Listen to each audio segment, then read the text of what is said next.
I'm just going to fire that up. Well, I have fired it up. And get a little brew on. Have a bit of lunch. Kick back and read my book.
There you go.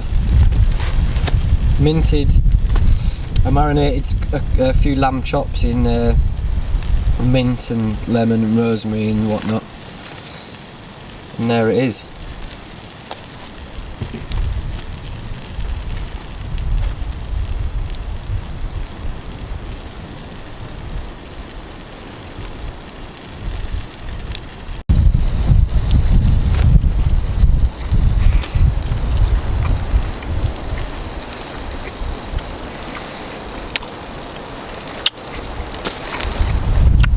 Oh, that's nice. We don't buy meat or eat meat at home,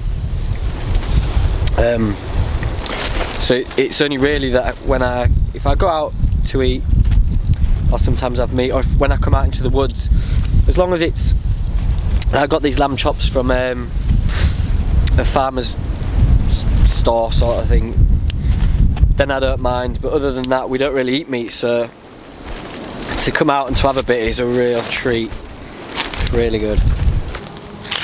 I've added a bit of a paracord wrap to the axe. It's just in case you overcook it and hit the shoulder. Over time it can crack it. I have plenty of sort of sledgehammers and axes that go at work here, but we just wrap gaffer tape around it, but you can't do that with the Gwanthus Brooks really, so, well, you can, it'll just look a bit cack. So I've put a nice tight paracord wrap on that there, and on the other side just put a bit of a lanyard on there. It's a diamond knot with a cobra weave, which you can sort of, it slips back and forth. It looks quite nice, and you can slip that to tighten it up or loosen it, and a diamond knot on the end there. I also got a new knife that I've been out with a few times now. Just give it a bit of a pasting, put it through its paces. And the reason for it is I'm always going to carry this axe, so I just want something that purely cuts, just a pure cutting machine, and that's what that is. It's a pure cutter. It's the ESEE 3.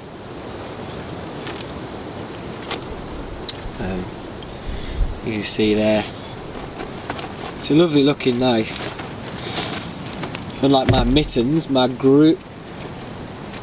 mucky mitts, it's really thin, and the reason I got it is because it's really thin and it's perfect for cutting. So just preparing game, cutting cordage and finer whittling, just purely for cutting. I'm not going to batten with it or anything. And that, coupled with the axes, that's it, that's all I need.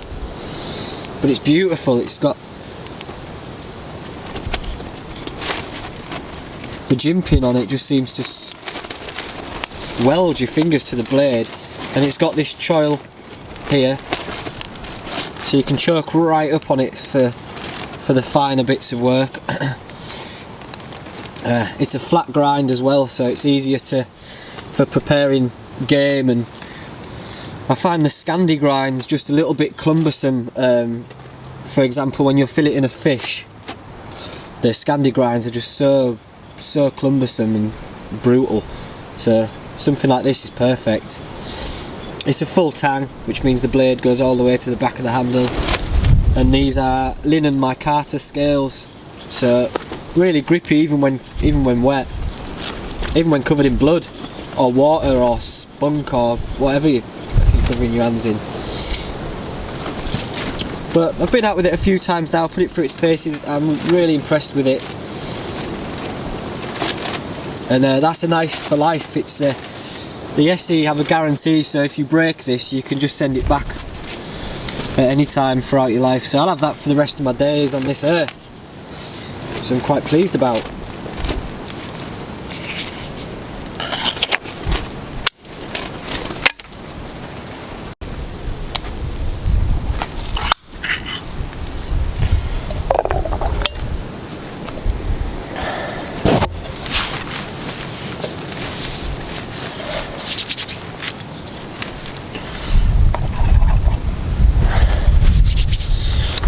So we've had pretty bad flooding where I live in Yorkshire, and the other night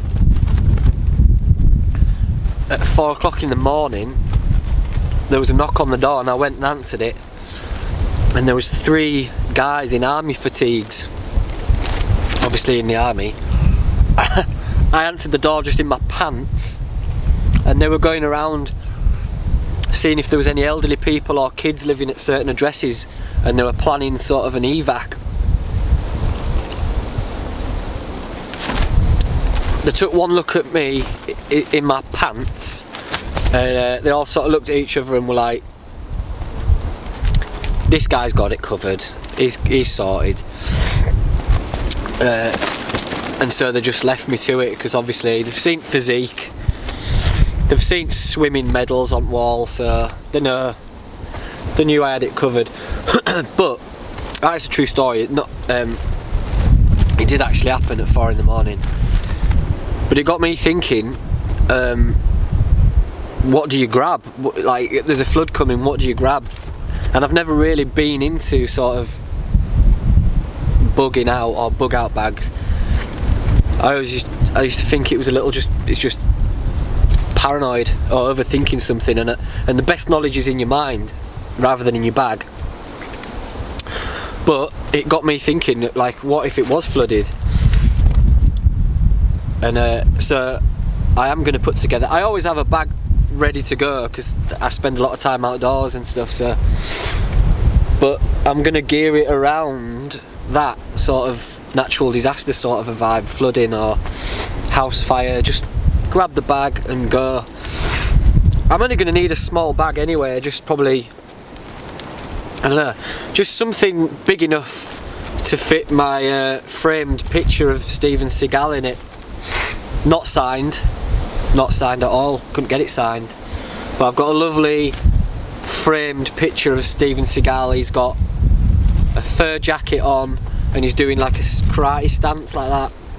It's beautiful, and I just thought, if the house floods or we have a fire and I lose that, then my life isn't worth living. So I say bug out bag, it's mainly just a bag to put my Steven Seagal picture in, ready to go whenever I need it in an emergency. And it's something you should all consider if you've got something precious that you need to get out of your house.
Right, that's me.